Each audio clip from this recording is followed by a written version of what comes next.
ഞാനില്ല എക്സ്പ്ലെയിൻ ചെയ്യാൻ പോകുന്ന ഒരു ലാർജ് ഷിപ്പ് കാട്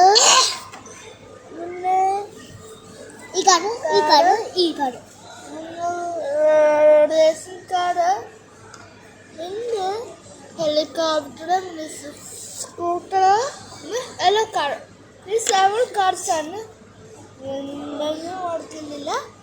ആ ഒറ്റ കാട് ഓടുന്നത് 1 കാറാണ് ഈ സഫക്കട്ടിന് വായിച്ചപ്പോലെ സഫക്കട്ടിന് ഇഷ്ടമാണ് എന്നെ കുട്ടിയുടെ സിൽവർ റിങ് കാണിച്ച സിൽവർ റിങ് എന്നെ കുട്ടിക്ക് പപ്പ ഗിഫ്റ്റ് കൊടുത്താണ് സിൽവർ റിങ് ഉണ്ട്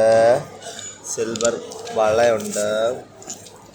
ഇതെല്ലാം എന്നെ കുട്ടിക്ക് ഗിഫ്റ്റ് കൊടുത്ത പപ്പ സർപ്രൈസ് ഗിഫ്റ്റ് നാളെ നമ്മൾ വേറെ മേടിച്ചല്ലേ ഇത് റെഡ് മാല എല്ലാവരും കണ്ടോ ഞങ്ങളുടെ ഫുഡൊക്കെ കഴിച്ച് സപ്പക്കൂട്ടിന് മഞ്ഞ ചേച്ചി ഫുഡൊക്കെ കഴിച്ച് ഹാപ്പിയായി